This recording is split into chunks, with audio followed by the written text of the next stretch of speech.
Assalamualaikum warahmatullahi wabarakatuh. Perkenalkan, nama saya Fadir Puji akan mempresentasikan tentang memori eksternal.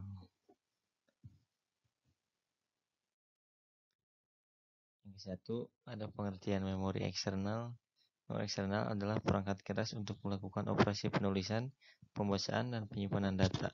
Di luar komponen utama yang telah disebutkan di atas, contoh dari eksternal adalah floppy disk, hard disk, CD-ROM, DVD.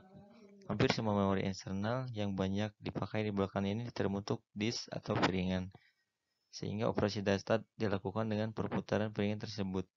Dari perputaran ini dikenal satuan rotasi piringan yang disebut RPM atau rotasi per menit. Makin cepat perputaran, waktu akses pun makin cepat. Namun makin besar juga tekanan terhadap piringan sehingga makin besar panas yang dihasilkan. Setiap memori eksternal memiliki alat baca dan tulis yang disebut head pada hard disk dan side pada floppy. Tiap piringan memiliki dua sisi head atau side, yaitu sisi 0 dan sisi 1. Setiap head atau side dibagi menjadi lingkaran konsentris yang disebut track. Kumpulan track yang sama dari seluruh head yang ada disebut silinder. Suatu track dibagi lagi menjadi daerah-daerah lebih kecil yang disebut sektor. Ini adalah fungsi memori eksternal. Memori eksternal adalah memori yang berfungsi sebagai perangkat tambahan atau pendukung dari komputer. Selain itu, fungsi dari memori eksternal ini adalah sebagai penunjang untuk membuka software, aplikasi, maupun file-file yang ada di dalam komputer. Selanjutnya adalah jenis-jenis memori eksternal, yaitu floppy disk, hard disk, CD-ROM, atau compact disk read-only memory, DVD, dan VGA atau video graphics array.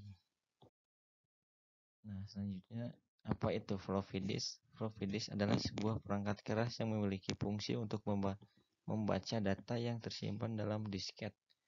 Floppy disk ini berfungsi untuk merupakan serupa dengan CD-ROM yang berfungsi membaca file di dalam CD. Floppy disk bentuknya mirip persegi, di dalamnya terdiri atas magnetis, tipis, dan fleksibel yang disegel sedemikian rupa sebagai media penyimpanan. Ukurannya sendiri hanya sekitar dalam 133 dikali 90 mm dengan kapasitas penyimpanan yang masih sangat terbatas, yakni 1,44 MB. Selanjutnya adalah hard disk. Pengertian hard disk adalah perangkat keras yang digunakan untuk menyimpan data komputer. Semua data yang ada dalam komputer, baik itu dokumen, gambar, data sistem, OS, aplikasi, akan tersimpan dalam perangkat ini. Hard disk drive atau HDD atau biasa kita sebut hard disk menyediakan ruang khusus untuk menyimpan dan membaca data. Perangkat ini bersifat non-volatile memory, yang berarti data yang kita simpan tidak akan hilang meskipun komputer dimatikan. Ini berbeda dengan penyimpanan RAM dalam komputer, di mana semua data yang tersimpan sementara pada RAM akan hilang ketika komputer dalam kondisi off. Selanjutnya ada CD-ROM.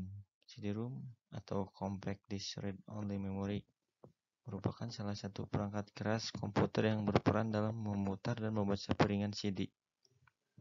Selain itu, pengertian CD-ROM adalah sebuah piringan kompak dari jenis piringan optik atau optical disk yang dapat menyimpan data.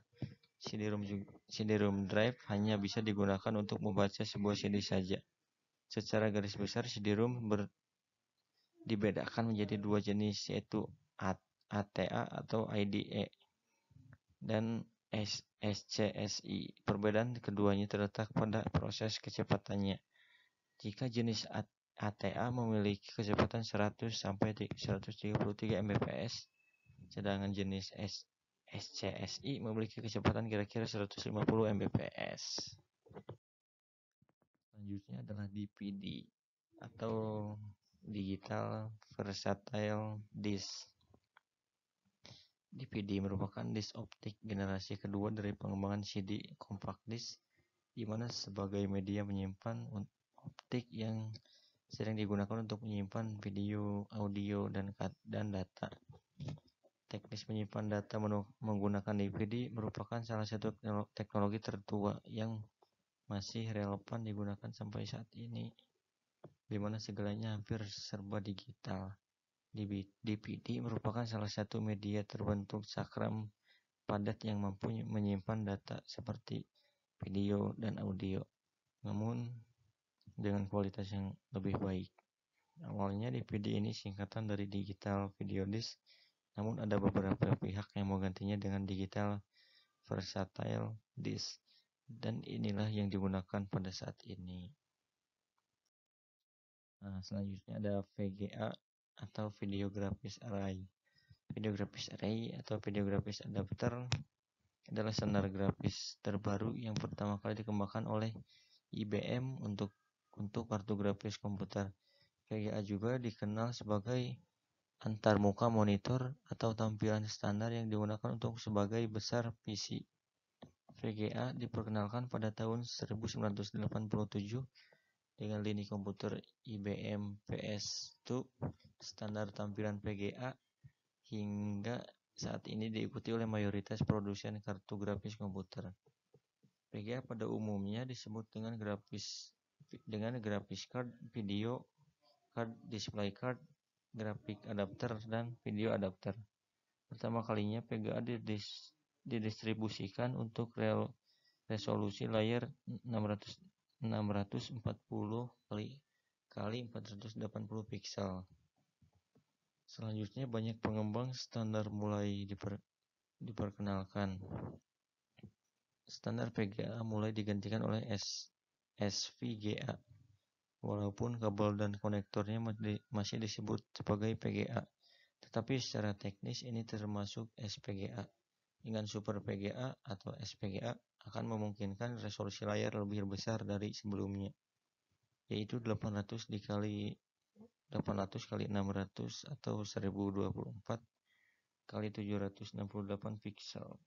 Saat ini, kartu VGA sudah difasilitasi dengan chipset grafik akselerator, di mana di dalamnya terdapat kemampuan akselerasi 3 dimensi yang sudah diintegrasikan. Bahkan sekarang juga ada peripheral chipset 30 akselerator yang lebih baik jika digunakan untuk mengolah dan menerjemahkan data gambar 3 dimensi secara lebih sempurna dan nyata. Selain itu, kesanggihan dari akselerator 3 dimensi ini mampu memanipulasi grafis 3 dimensi dengan citra yang jauh lebih realistis, seperti saat menjalankan game atau menampilkan objek 3 dimensi pada komputer. Sekian dari saya, mohon maaf bila ada kesalahan. Assalamualaikum warahmatullahi wabarakatuh. Terima kasih.